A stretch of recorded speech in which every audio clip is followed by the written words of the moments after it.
Hi everybody, this is Ellman, the blue-collar investor, with today's covered call writing question of the day. Today's question comes from Shamin, who lives in Belgium.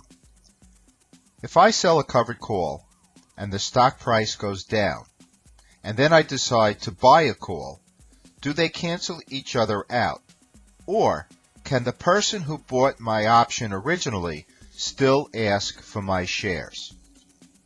Well, Shamin, this is a question that we actually get frequently from those new to covered call writing and options in particular. So let's first take a look at how we enter a covered call position. Now, as you know, we first buy the stock so that we're in a protected or covered position. We then sell the option. Now, sometimes we can do this all in the same trade with a buy-right combination form. But let's assume we just legged in by first buying the stock and then selling the option. That creates an obligation. We are required to sell our shares at the strike price if the option holder decides to exercise that option. Now, let's next take a look at how we might close that position. We always close the short options position first. The reason for that is we will avoid a risky naked options position. Let me give you an example. Let's say hypothetically that we purchase a stock for $30 and then sell the $30 call option. Next, let's assume that we close the stock position first, leaving only the short options position, meaning we're required to sell our shares for $30, but we no longer own those shares. Next, let's make the assumption that the price of the stock goes way up, all the way up to $50. And now the option holder elects to exercise that option and buy our shares for $30. Well, what we're going to have to do then is turn around, buy them at market for $50, and then sell them at our obligated $30 strike price, thereby incurring a major loss.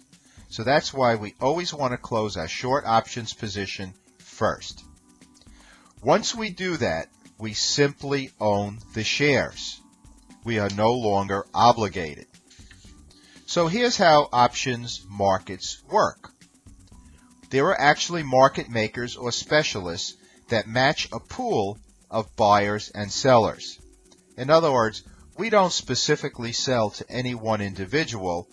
Our buy or sell goes into a pool, and the market maker will then match up buyers and sellers. The market maker is required to make a market for the published options prices. So sometimes the options market maker will actually take a position in his or her own account. Now, once we buy back that option, our shares cannot be purchased by anybody. We simply own the shares. And once that happens, we're now free to sell another option, or sell the stock, or take no action at all and simply have a long position in that stock. So, Shamin, that's how it works. We do not sell to any one specific person, but rather the market maker will take our option and match it up with an option buyer. And when the trade is reversed, the same thing happens. We buy back and he matches with an options seller.